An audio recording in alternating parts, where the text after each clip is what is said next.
tell the team? Was it a long talk with them? Yeah, we needed to have a little come to Jesus. With this new group, sometimes you take, winning and winning habits for granted. And when you have new guys in your program that came from other places, other levels, sometimes those habits of what it truly takes day in and day out to be really good or just to be competitive. We need to have constant reminders of working to get to that. And we're at that stage right now where we have to figure out internally, what our habits look like, and do those habits impact winning? Does it put us in a position to be a competitive team and to try to win games in our league?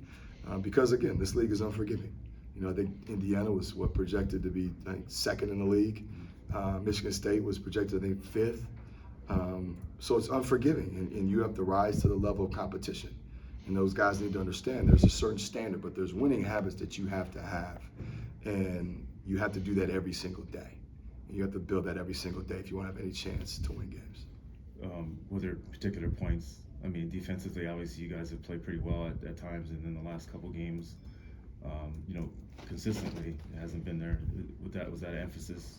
We just talked about just the effort that it takes every single possession. Mm-hmm. You can't take anything off. And I thought Indiana did a great job, especially early, dictating defensively. They had more energy. They had more fight. The game seemed like it meant a little bit more for whatever reason. Then we were able to climb back, and all of a sudden it was, I think, 14-12. And it was 20-20, or then maybe even 24-22, something like that. So we show glimpses, but you can't show glimpses at this level in this league. Glimpses will get you what we got tonight. So we've got to figure that out. Again, with a new locker room, a new team, a new roster, we've got to figure out the formula, and we've got to ingrain these guys with those winning habits. What were kind of the main challenges you saw with IU's front court tonight? I mean, obviously we knew going in they were really good. They just got terrific size, and they played to their strengths. I thought they did a good job of making shots all the way around. It felt like we tried to, claw back, and it got to him maybe 13, 12, and then boom, they hit a wide pin down, and it was just kind of that constant, it was like a body blow, and then they hit a haymaker because they made a play that would prevent us from getting it to 12, 11, or 10. But that's what good teams do. I thought they had really good resolve, and again, they made it tough for us to do some stuff offensively. You talked about physicality. It was something that they had to experience, the guys that hadn't played in the Big Ten when they played Michigan State. Did you see that anything that they saw versus Michigan State that you saw that they improved on in this game? I mean, both sides of the ball? Yeah, I mean, a little bit, but we still had our chances to show more that we learned from that, and we just didn't. And that's the hard pill to swallow. Just that urgency all the time and that effort all the time. Again, this league is unforgiving. You have really good players and you have really good coaches, and you can't have the slippage because it's all about momentum. A play here or there, especially on the road, can flip it, and now momentum swings the other way when now a team goes on a run. And so it's that little detail. You might be down 4 and you have a defensive blown assignment, and that leads to a turnover and you're on offensive. Well, now all of a sudden it's a 4-point swing, and now it goes from 4 to 8 to 10 to 12.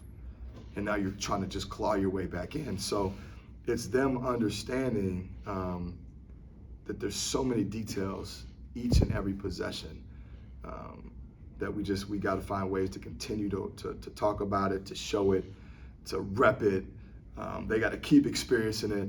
I thought the fight in the second half was a little bit better, but it's just there's so much more in there that they have. And again, I think the hardest thing is with the new group that hasn't been through it. It's like that expectation is real, and they got to feel that. There's a level of expectation. There's a standard of how we need to play and compete here, and we're not going to let that slip.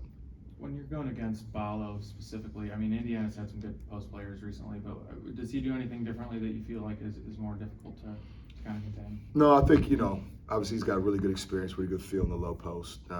Just his size, I mean, he's so big. He's big, he's long, he's got good hands. He knows how to seal. He knows how to work guys up the floor. But just his sheer size, it just wears on you. It wears on guys. And they do a good job of finding him. He does a good job of making himself available. And then, just being aggressive. He's really efficient. Obviously he's played at, you played at Gonzaga, you played at Arizona, you played at Indiana. He's played at 3 high-level places. And, he's got a standard to himself, and he's a really good player. And so it's a tough guard. And, Renaud is the same thing. I mean, he's a really good player, and those guys play well off each other. And now they got good guard play that can push it and that can find them, can deliver the ball on time, on target when those guys are ready.